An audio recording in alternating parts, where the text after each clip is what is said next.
ॐ गणपतये नमः। ॐ नमो भगवते वासुदेवाय। श्रितकमलाकुचमण्डल हे द्रुतकुण्डल हे कलित ललित वनमाळ जय जय देव हरे। राधे कृष्ण हरि गोविंद गोपाल हरि वसुदेव बाळ भजनंद दुलाळ जय जय देव हरे। जय जय देव हरे। हरि दिन मणि मंडल मंडन हे भव खंडन हे जन मानस हंस जय जय देव हरे। राधे कृष्ण हरि गोविंद गोपाल हरि वसुदेव बाळ भनंद दुलाळ जय जय देव हरे। हरि कालिय विषधर गंजन हे जनरंजन हे जदुकुल नलिन दिनेश जय जय देव हरे। राधे राधे कृष्ण हरि गोविंद गोपाल हरि वसुदेव बाळ भजनंद दुलाळ जय जय देव हरे। हरि मधुमूर नरक विनाशन हे गरुडासन हे सुरकुल केळी निदान जय जय देव हरे। राधे कृष्ण हरि गोविंद गोपाल हरि वसुदेव बाळ भजनंद दुलाळ जय जय देव हरे। हरि अमल कमल हरि अमल कमल दल लोचन हे भव मोचन हे त्रिभुवन त्रिभुवन भवन निधान जय जय देव हरे। राधे कृष्ण हरि गोविंद गोपाल हरि वसुदेव बाळ भजनंद दुलाळ जय जय देव हरे। हरि जनक सुता हरि जनक सुता कृत भूषण हे जित दूषण हे समर समित दश कंठ जय जय देव हरे। राधे कृष्ण हरि गोविंद गोपाल हरि वसुदेव बाळ भजनंद दुलाळ जय जय देव हरे। हरि अभिनव जलधर सुंदर हे धृत मंदर हे श्रीमुख चंद्र चोकर जय जय देव हरे। राधे कृष्ण हरि गोविंद गोपाल हरि वसुदेव बाळ भजनंद दुलाळ जय जय देव हरे। हरि जल अभिनव जलधर सुंदर हे धृत मंदर हे श्रीमुख चंद्र चोकर जय जय देव हरे। राधे कृष्ण हरि गोविंद गोपाल हरि वसुदेव बाळ भजनंद दुलाळ जय जय देव हरे।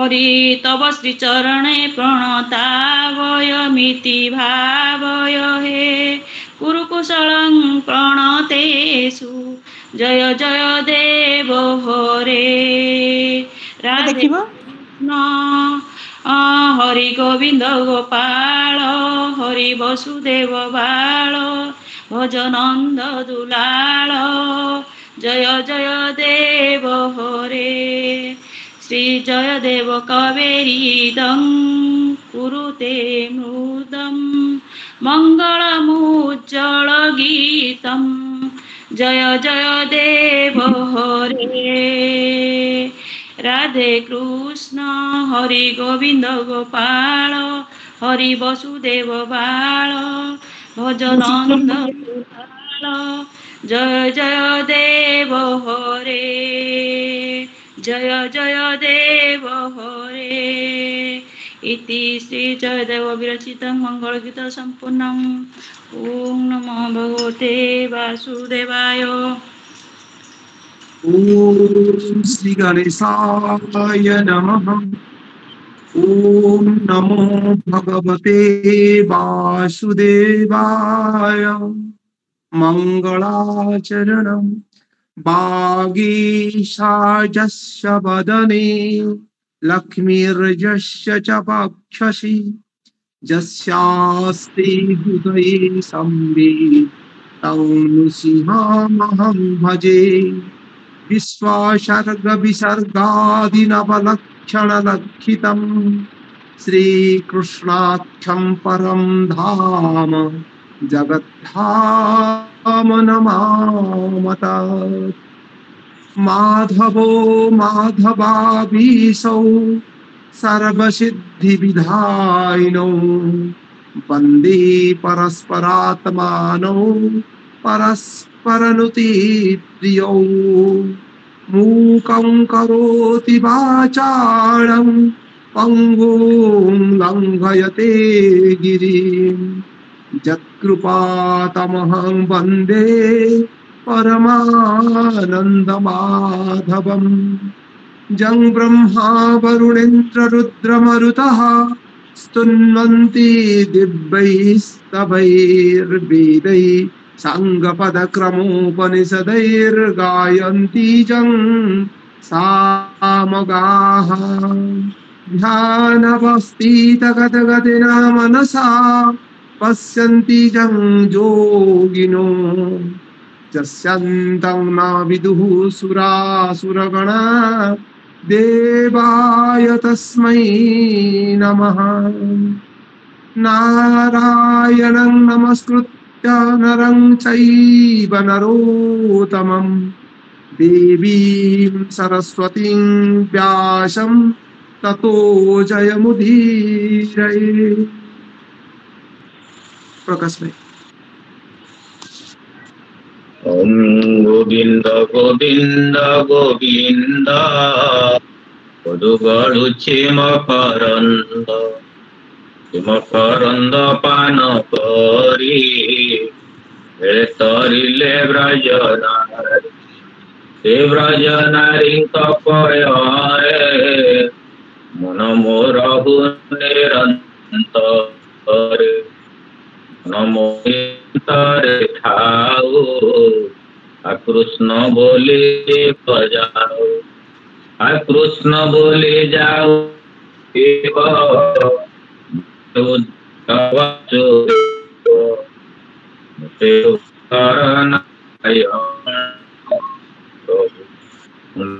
पिंडर कारण नमो भगवते वासुदेवाय दशअध्याय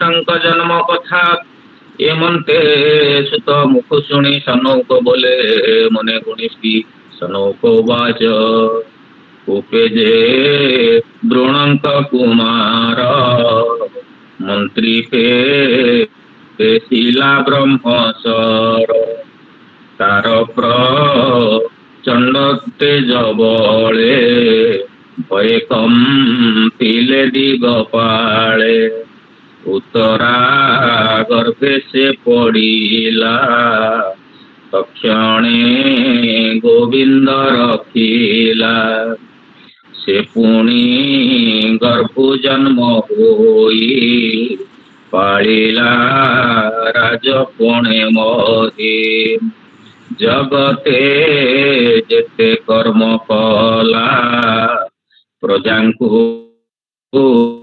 एमते पालिला बण हेतु नृपराण काहि छाड़िला निज प्राण अल्प बयसे नृपति अंतेल लीला केउ गति आनंदे व्यासंकर सूत जाहाकु देले ज्ञान तत्व तारस फल कर्म दीक्षा श्रवणे आंभे करू इच्छा आंभंकु देवे दयावह संशय जाऊ मुनि कह। बीरा जय जगन्नाथ। द्वादश अध्याय परीक्षितଙ୍କ जन्म कथा। या पूर्व एकादश अध्याय समाप्ति करथिले आमे पढ़िथिले भगवान श्रीकृष्ण हस्तिनापुर रे किछि मास युधिष्ठिरଙ୍କ पाखरे रहि जाइथिले। से समयर घटना थिला कण ना उत्तरंकर गर्भको अश्वत्थामा ब्रह्मास्त्र प्रेरण करी नष्ट करि दैथिला एवं भगवान सेई समय ताकू रक्षा करथिले। भगवान किपरि उत्तरांकर गर्भ को रक्षा कले एवं तांका गर्भरु परीक्षित किपरि जन्म हेले कौन कौन कले एई अध्याय रे शौनक आदि ऋषिगण जानिबा पई इच्छा प्रकाश करुछन्ते। सुतमुनि को तो वक्ता करिछन्ते तेणु शौनक ऋषि को प्रश्न पचारुछन्ते ए अध्याय रे परीक्षितଙ୍କ जन्म कथा तांकर कर्म कथा एठी आमे वर्णना सुनिबा। ए द्वादश अध्याय रे ए जेते सब अध्याय रही भागवत रे भगवान श्रीकृष्णଙ୍କ सहित सब संपर्क रही।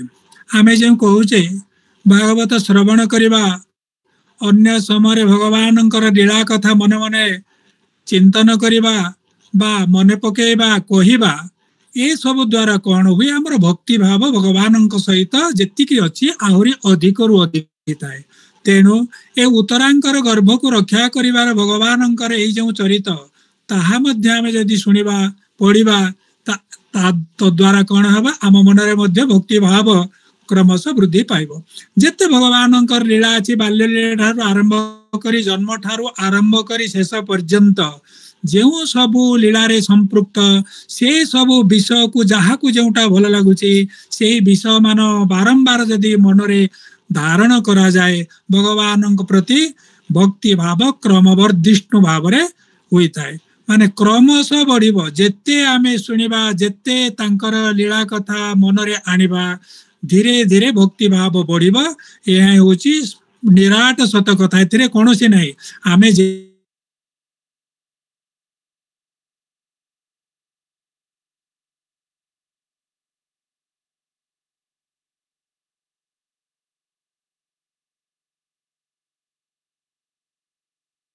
तेबे एई जगह रे शौनक सुत एमंते सुत मुख शुणी शौनक बोले मने गुणी। पूर्व अध्याय सुत उवास रे सरीथिला एबे वर्तमान शौनक सुतंकु प्रश्न पचारुछंती कोन ना कोपे जे द्रोणंक कुमार मंत्री पेशिला ब्रह्मसर द्रोणंक कुमार बोले आमे तो अश्वत्थामा बोली जानिचे। तेणु अश्वत्थामा मंत्र रे ब्रह्मसर को अभिमंत्रित करी जो स्वर निक्षेप करथिले पांडव वंश को ध्वंस करदेवा पाई पांडव वंशर जो शेष चिन्ह उत्तरांक गर्भरे बढ़ुतिला ताहाकु मध्य निचिन्ह करदेवा पाई अश्वत्थामा जो चेष्टा करथिले एवं सेई ब्रह्मास्त्र तेजरे चतुर्दिग आलोकित हो जाइथिला भयभीत होइथिले त्रिजगत। सेते बेले ही उत्तरांकर आकुल क्रंदन आकुल प्रार्थना शुणी भगवान तांकर गर्भरे प्रवेश करी सेई गर्भ को ही रक्षा करथिले एवं ब्रह्मास्त्रर तेज को ही निचिन्न करि देथिले। एई कथाटा उत्तरा गर्भे से पड़िला तक्षणे गोविंद रखिला। उत्तरांकर गर्भ को जो ब्रह्मास्त्र प्रयोग करथिले अश्वस्थामा तक्षण संगे संगे ही भगवान ताकू रक्षा करथिले से ब्रह्मास्त्र को नष्ट करि देथिले। या परे उत्तरांकर गर्भरु किछि काल परे जो संतान जन्म हैला पालिला राजा पणे मही जगते जेते कर्म कला प्रजा को जेमते पालिला। अर्थात ए परीक्षित किपरि जन्म हेले प्रजा माननकु किपरि भावरे पालन कले एवं वार्धक्य न होइतिले मध्य कम बयस रे तांकु किपरि तांकु देहत्याग करिवा को पड़िला एवं व्यासंकर सुत अर्थात महामुनि सुखदेव तांकु कौन कौन उपदेश देले क्यों ज्ञान देले यही सबु सकल कथा अर्थात परीक्षितंकर जन्म तांकर राज्य पालन तांकर मृत्यु एवं मृत्यु परे परवर्ती गति यही सबु कथा जानिबा पाए सुत मुनिंक ठारू सौनक आदि ऋषि मानकर आग्रह जात होइछि। श्रवणे आमे करू इच्छा शुणा को आमर इच्छा होची शुणा को इच्छा नथिले किछि लाभ नहीं। आमे केवल जदि बसिबा जे कोनोसी स्थान रे किछि चर्चा चलीछि भगवानंकर चर्चा तेबे जदि शुणा को इच्छा ही अछि तेबे ना निश्चित भाव रे आम कान रे पड़िबो तापरे आमर हृदय मध्य ताकू आमे धारण करि पारिबा। जदि आमर इच्छा नाही मन लागुनी बा श्रद्धा नाही तेबे सेही श्रवणर कोनोसी मूल्य नाही। तेणु एई जगह रे कोन ना श्रवणे आम्बे करू इच्छा सौनक आदि से माने भी महाज्ञानी से ही ज्ञानी माने मध्य भगवानंकर लीला कथा को बारंबार श्रवण करिबा पई तांकर इच्छा आग्रह रहिछि। सुतरां आम्बंकु जेबे दया बह संशय जाऊ मुनि कह। तेणु सुत मुनि को से कहउछन्ति कोन एई परीक्षितंकर जन्म विषय रे उत्तरांकर गर्भरे जो परीक्षित थिले तांकर जन्म तांकर कर्म तांकर राज्य पालन विषय रे तांकर मृत्यु एवं तांकर मृत्यु परवर्ती गति केउ गति लाभ कले ये सब विषय रे हमर सुनिबा को इच्छा होची। हे सुत महाभाग आपण ए सब हमकु आम उपरे करुणा करी आम उपरे दया देखाई एई समस्त विषय गोटी गोटी करी विस्तृत भाव वर्णना करंतु। एहीपरि भाव सुत को प्रश्न करिबा परे सुत मुनि तार उत्तर देवे। सुत उवाच माध्यम आमे आगो को वर्तमान बढ़िबा। जय जगन्नाथ।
हाँ भाई बीरा जय जगन्नाथ।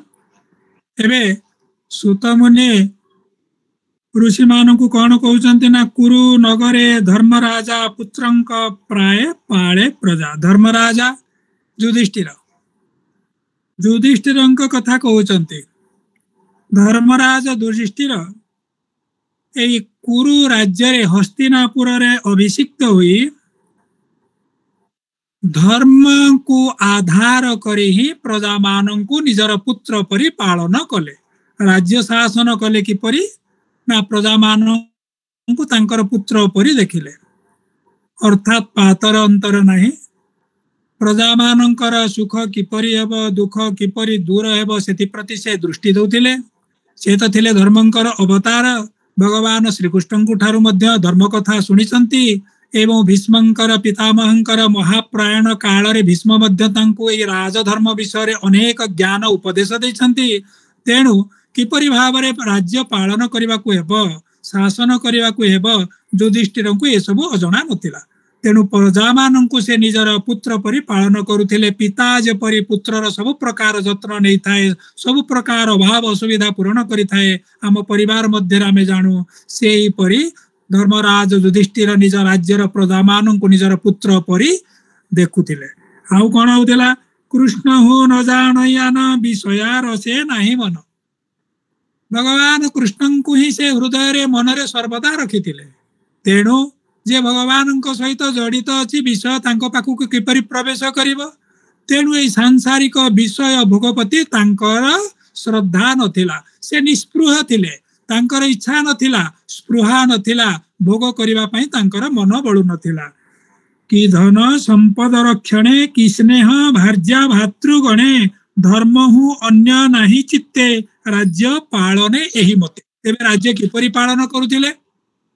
कि धन संपद रक्षणे कि धन तार अर्थ ए जगह प्रश्न कि धन ए जगह प्रश्न नुहे ए जगह होची विस्मय। कौन ना कि धन संपद रक्षणे कुरु राज्य रे हस्तिनापुर रे युधिष्ठिरंकर राज्य रे धन संपद अभाव नथिला। केते धन थिला आउ कि स्नेह से करू नथिले निजर रानी माननकु एवं निजर भाई माननकु। अर्थात भाई माननक प्रति तांकर जेउ श्रद्धा स्नेह रहिबार कथा सेही परि थिला। रानी माननक मध्ये प्रति तांकर कर्तव्य जहा थिला ता मध्ये ठीक भाबरे करूथिले। तांकर राज्य रे मध्ये धन संपदर अभाव नथिला एवं तांकर मनरे धर्म व्यतीत अन्य कोनोसी कथा पशु नथिला। एही परि भाबरे युधिष्ठिर राज्य शासन करूथिले। ए जम्बू दीपे जेते राजा सर्वे करंती पाद पूजा जार महिमा तिनि लोके घोषंती एककु आरके। युधिष्ठिरंकर एही शासन जोगु तांकर ख्याति जस बा कीर्ति तिनि लोककु बा स्वर्ग पर्यंत विस्तृत लाभ करिथिला।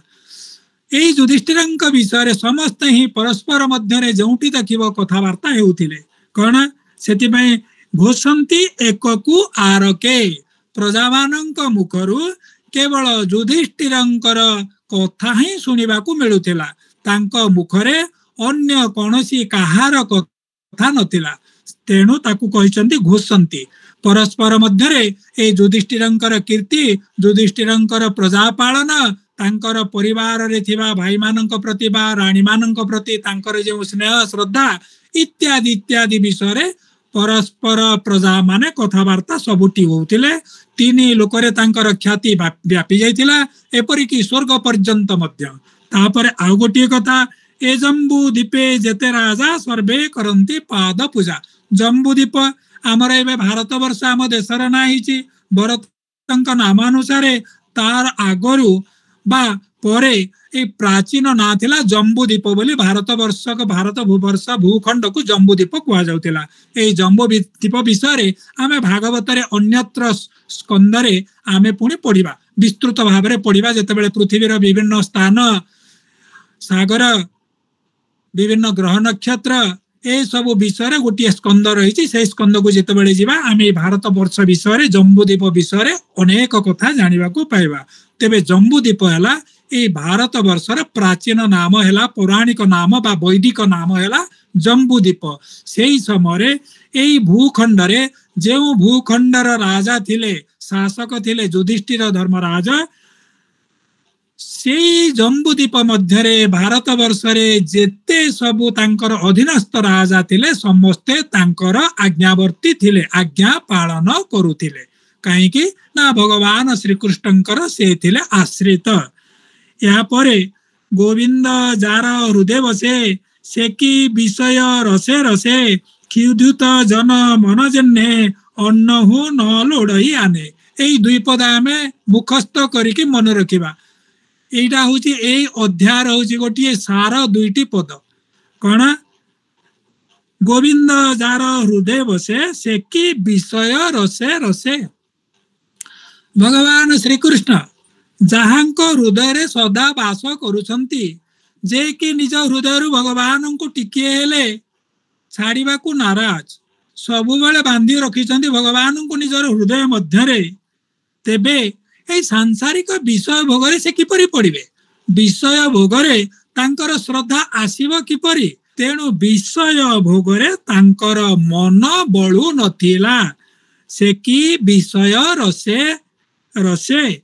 तेणु युधिष्ठिर तो धर्मर अवतार थिले, सर्वदा श्रीकृष्णंकर अनुगामी थिले, तांकु हृदय रे धारण करथिले भगवानंक स्वरूप बोली। तेणु एई सांसारिक विषय भोगरे तांकर मन बळु नथिला, अर्थात संसार प्रति तांकर वैराग्य ही आसी जाइतिला। केवल कर्तव्य दृष्टि रु ही राज्य शासन करुथिले प्रजा मानंकु सुख देबा पई। या परे आउ गोटे कथा सुंदर भाव रे लिखा है कौन ना क्षुधित जन मन जन्हे अन्न हु न लोड़ई आने। जहाकू भोक लगुची, क्षुधा अच्छी, पेट जली जाउची, किसी खाइबा पई चाहूची, खाद्य दरकार, तेबे ताकू कौन दरकार? अन्न टिके मिली गले तार परितृप्ति आसी जीवो। तेणु अन्न बिना ताकू जदि अन्य कोनोसी भोग सामग्री दिया जाए तार पेट पुरिबो कि? तार क्षुधा मेंटिबो कि? जेउथि पई तार पेट जळुची टिके अन्न पाई, से अन्न टिके जदि ताकू मिली जाए से तृप्त हब। सेही परि भाबरे जे भगवान पाई कि भगवान को हृदय रे रखी कि ही आत्मसंतोष लाभ करुछंती, तेबे अन्य कथा प्रति तार मन बळिबो किपरि? एई उदाहरण हिसाब रे जेपरि कि क्षुधित प्राणी पाई अन्न ही होउची, ता पाई विधि बा संतोष जनक जिनिस सेही परि युधिष्ठिरंक पाई भगवान श्री कृष्ण ही थिले सबु प्रकार आशार उच्च। एवं सेति पाई विषय प्रति तांकर इच्छा नथिला, तांकर वैराग्य आसी जाइतिला, स्वराग आसीतिला भगवान श्रीकृष्णंक स्नेह रे भक्ति रे। एई कथाटा को कुआ जाइछि। एई दुई पद आमे माने निश्चित भाव रे मन रखिबा, आउ ताकू जेते थर पढ़िबा मध्य हमको भल लागिबो। आगो को एथर बढ़िबा। जय जगन्नाथ।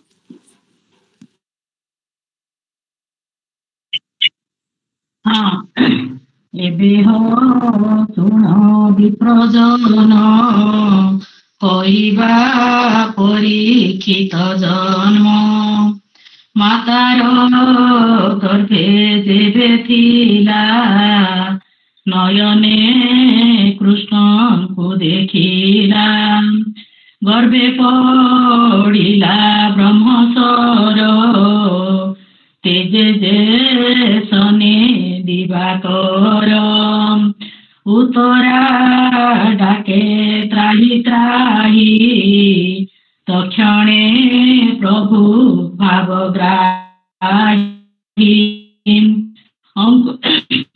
अष्टांग प्रणाम अंगुष्ठ प्रणाम शरीरे सुदर्शन धरी करे किरीट कुंडल विराजे प्रभारे रवि तेजगंजे अपूर्व रूप घन श्याम तड़ित बास कोटि दाम आजानु लंबे भुजचारी शंख कमल गोदावरी कपेल हित बेणी दृष्टि गदा भ्रमणे दृढ़ मुष्टि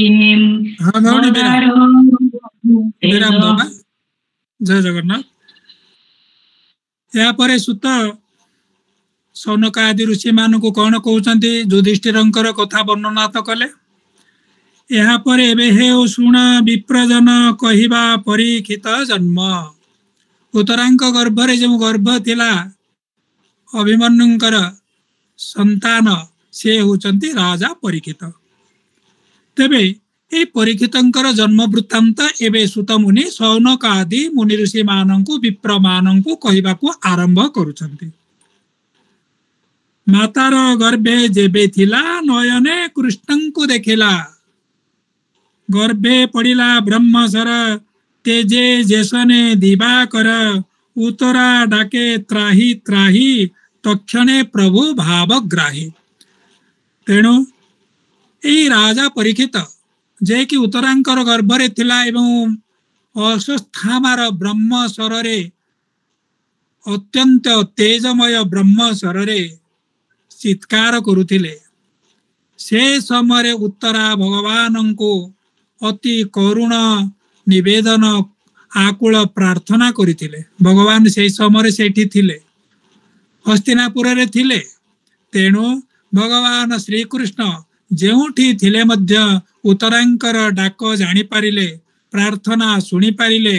तेणु तत्क्षणे से उत्तरांकर गर्भरे प्रवेश करी सूर्यंकर ज्योति सम से ब्रह्मास्तर तेज को नष्ट करी देथिले।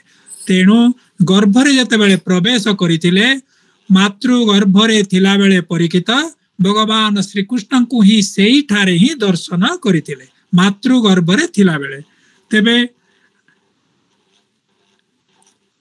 आमे कहबा मातृ गर्भरे थिला बेले किपरि दर्शन करे। निश्चित भाव रे आखि मध्य खोले केतेबेले कोन हुए आमे जतेबेले पढिबा देवहूति कर्दम एमानंकर विषय कपिल ऋषिंक कथा बोध हुए तृतीय चतुर्थ स्कंद को आमे जतेबेले जिबा ए विषय रे भलो भाबरे जानिबा। मातृ गर्भरे संतान किपरि बढ़ी थाए, केबेठू से गर्भरे रहे, केउ मासरे कोन हुए, ए सब विषय आमे पढ़िबा तृतीय स्कंद किबा चतुर्थ स्कंद रे जतेबेले देवहूति एवं कर्दमंकर पुत्र रूपे भगवान कपिल आविर्भाव हेले से कोन कहिसंती आमे जानि परिबा। तेबे मातृगर्भरे थिला बेले एई परीक्षित ही भगवान श्रीकृष्ण को देखिथिले जे कि तांकु गर्भरे रक्षा करिथिले। तेबे से समय भगवान किपरि एडे एई सान गर्भरे भगवान एते बड़ विराट किपरि भावरे से प्रवेश कले ना अंगुष्ठ प्रमाण शरीरे सुदर्शन धरी करे। किरीट कुंडल विराजे प्रभारे रवि तेज गंजे। अपूर्व रूप घनश्याम तड़ित बास कटी दाम। तेबे यार अर्थ कौन? भगवान जतेबेले उत्तरांकर गर्भरे प्रवेश कले से केउ आकार ना बुढ़ा अंगुठी बा टीप आकार आम बुढ़ा अंगुठी सदृश गोटे टीप आकार रही भगवान प्रवेश कले एवं चतुर्धा मूर्ति रे चतुर्धा मूर्ति चारि भुज रे जेपरिक घनश्याम अपूर्व घनश्याम मूर्ति किरीट कुंडल परिधान करिसंती सुदर्शन अछंती प्रभारे रवि तेज गंजे। ए किरीट कुंडल एवं अस्त्र शस्त्र जो आयुध मान चारि हस्तरे धारण करथिले किरीट कुंडल ए सबु पिंधिथिले से सबु तेज को एपरि अपूर्व तेज थिला प्रकाशमय थिला देदीप्यमान थिला जे प्रभारे रवि तेज गंजे। गंजर अर्थ कौन ना उपहास करिबा बा अवमानना करिबा बा हीन मणिबा। एई भगवानंकर एई आयुध मानंकर एवं आभूषण मानंकर तेज सूर्यंकर प्रभा बा तेज को अपमानित करुथिला। अर्थात भगवानंकर ए सबु तेज द्वारा सूर्यंकर तेज मध्य फीका पड़ी जिबा बा न्यून ही जिबा कम ही जाउथिला। सूर्यंकर तेज ता साथी रे कोनोसी गुण रे समान नथिला। एटा को कहा जायछि कोन ना गंजे। प्रभारे रवि तेज गंजे। अपूर्व रूप घनश्याम तड़ित बास कोटि दाम अपूर्व रूप घनश्याम सुंदर मेघ जेपरी श्याम वर्ण नीलवर्ण सेहीपरि भगवानंकर नारायणंकर रूप थिला अति सुंदर कोमल तड़ित बास बास माने वस्त्र से जो पीत वस्त्र पिंधिथिले तड़ित तड़ित माने बिजुली बिजुली जेपरी आलोकमय सेहीपरि पीतबास मध्य थिला सेहीपरि कण ना सूर्य रश्मि परि तेजमय अति उज्ज्वल वस्त्र आमे जेमते पिंधि दउचे हमर वस्त्र कण साधारण भाव में दिसुची किंतु भगवानंकर सेही वस्त्र बिजुलीर आलोक जेपरी प्रभायुक्त तेजयुक्त अति आलोकित करिताए भगवानंकर सेही पीत वस्त्र सेहीपरि तेजमय थिला बा अत्यंत चकचक करुथिला आउ कोटि दाम कोटिला तो अंटा अंटारे मेखला बा अंटा सूता आमे जाहाकू कहूचे नारायण अंकर अंटारे सेपरी मध्य मेखला शोभा पाउथिला आजानो लंबे भुजचारी शंख कमल गदा अरी अरियाला चक्र कोपे लोहित बेनी दृष्टि गदा भ्रमणे दृढ़ मुष्टि तेबे परीक्षित गर्भावस्था थिला बेले एई भगवान श्रीकृष्ण को केउ रूप रे देखिले ना चतुर्धा मूर्ति रूप रे देखिथिले तांकर आकार थिला एक बुढ़ा आंगुठीर सदृश हातर आमर बुढ़ा आंगुठीर टीप भड़िया आकार थिला एवं सेही आकार हेले मध्य भगवानंकर शरीरर ज्योति थिला अति अपूर्व हातरे शंख चक्र गदा पद्म धारण करिथिले एवं किरीट पिंधिथिले कुंडल पिंधिथिले आउ पीतवस्त्र धारण करिथिले कोटिरे तांकर मेखला थिला आउ कोन करुथिले ना गदा हातरे धरी सेई गर्भर चारि पाख जाकरे गदा बुले बुले बुलुथिले गदा को हातरे धरी गदा को बुलौथिले एवं गर्भर चतुर्पार्श्वरे गर्भ जो स्थान रे रहिथिला उत्तरांकर जरायु मध्यरे सेही भितरे भगवान ही सेही गदा धरी चारि पाख जाक बुलिकी रक्षा करुथिले ब्रह्मास्त्रर तेजरु तेबे आउ गोटे कथा ई जगह आमे लेखिले जगन्नाथ दास कोपे लोहित बेनी दृष्टि गदा भ्रमणे दृढ़ मुष्टि गदा को तो दृढ़ भाव में धरी गदाटा जदि हाथ खसिकी पलि जीव गर्भ तो खराब हो तेणु दृढ़ मुष्टि भगवान दृढ़ भाव में से गदा को धरी आउ कौन होउथिला कोपे लोहित बेनी दृष्टि कोपे रागरे तेरे भगवान रागी थिले कि एई जगह रे रागी थिले नुहे रागिले तो गर्भस्थ शिशु तांको जतबेले देखिछि से डरी जीव छोटिया छुआटे छुआ होइके अछि शिशु अवस्था रे अछि तेणु सेई शिशु अवस्था रे से श्रीकृष्ण को जो देखिले चतुर्भुज मूर्ति को देखिथिले परीक्षित भगवान जति अत्यंत रागी जाई थांते आमे छुआ मान को जिम तो अत्य रागी गले डरी जाउछंती तेणु भगवान जति सेई भितरे कोप करिवे तेबे तो से डरी जीवा तेणु एई जगह रे जो लेखा हिची कोपे लोहित बेनी दृष्टि हला दुई आखि कोपे आमे रागी गले जपरी आखि लाल लाल हेई जाए सेही परी भगवानंकर आखि ही राग दृष्टि रु नाही सेही राग रागी गले जपरी लाल वर्ण हुए ताकू कहंती जेपरी आमे कहिबा भगवानंकर चक्षु दुईटी को का सहित तुलना करा जाईछि ना कमल बा पद्म पत्रर पाखुड़ा परी तेणु पद्म पत्रर पाखुड़ा जेपरी लाल सेही परी पद्म पलाश लालिमा रे जेपरी सुंदर देखा जानती भगवानंकर आखि दुईटी नेत्र दुईटी सेही परी भाव रे रक्तिमा आभारे देखा जाउथिले तेणु ताकू कहा जाईछि ए जाके कोप बोले भगवान रागी बारु आखि दुईटी लाल पड़ीथिला से परी नुहे को रागी गले आमर जेपरी आखि लाल हो जाउछि भगवानंकर सेही सुंदर चक्षु दुईटी जहा कि सकल लोकंकर मन हरण करिनिए सकल लोकंकु सकल जनकु कृपा वृष्टि करे सेही आखिर शोभा कौन होची रक्त बा पद्म पलाश परी अति सुंदर यही कथाटा को जगन्नाथ दास लिखिले कोपे लोहित बेनी दृष्टि या परे आमे आगो को जीवा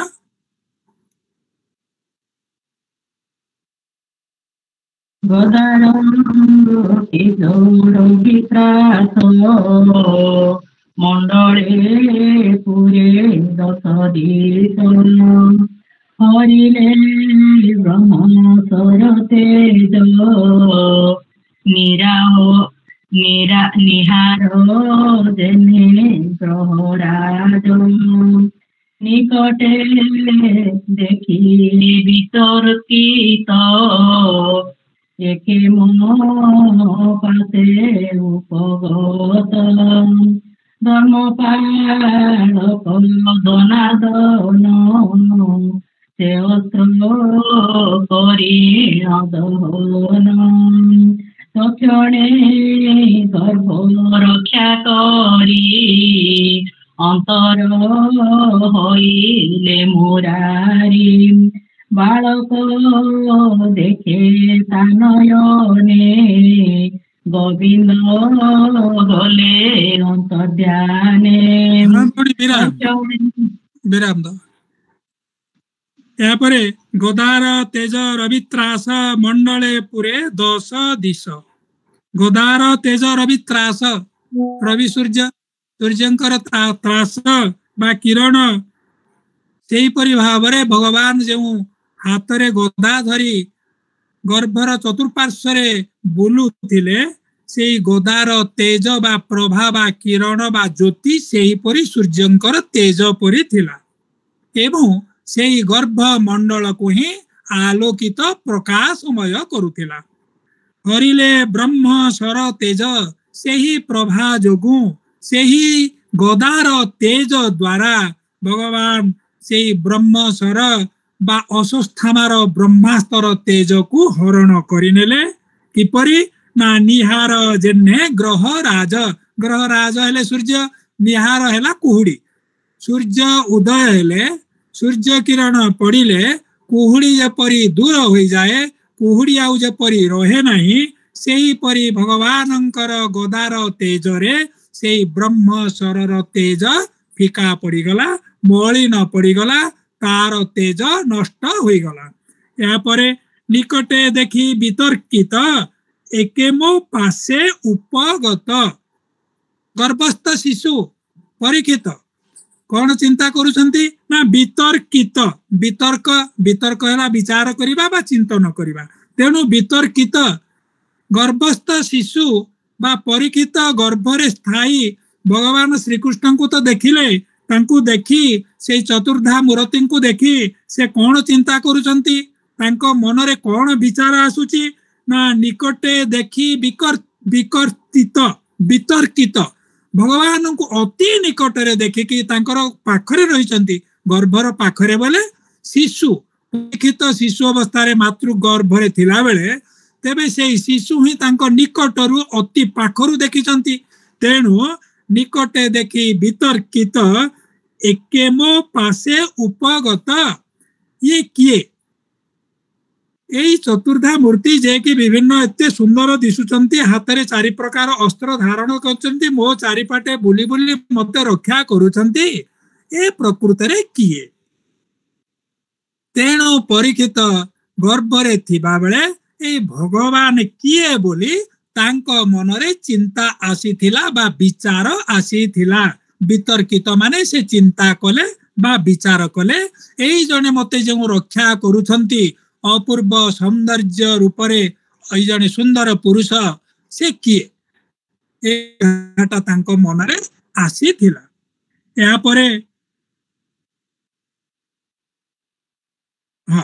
ଏହାପରେ କଣ ହେଲା ନା ଧର୍ମପାଳକ ଜନାର୍ଦ୍ଦନ। ଧର୍ମପାଳକ ଭଗବାନ ହଉଛନ୍ତି ଧର୍ମର ଅବତାର, ଧର୍ମକୁ ରକ୍ଷା କରନ୍ତି, ସେ ହିଁ ନିଜେ ହିଁ ଧର୍ମର ପାଳନ କରନ୍ତି, ନିଜେ ରକ୍ଷା କରନ୍ତି। ସନାତନ ଧର୍ମର ସେ ହେଉଛନ୍ତି ରକ୍ଷାକର୍ତ୍ତା, ତାଙ୍କଠୁ ହିଁ ଆମର ଧର୍ମ ଆସିଛି। ତେଣୁ ସବୁ ପ୍ରକାରେ ଧର୍ମ ସହିତ ଭଗବାନ ହିଁ ସମ୍ପୃକ୍ତ। ତେଣୁ ଧର୍ମପାଳକ ଜନାର୍ଦ୍ଦନ ସେ ଅସ୍ତ୍ର କରିନ ଦହନ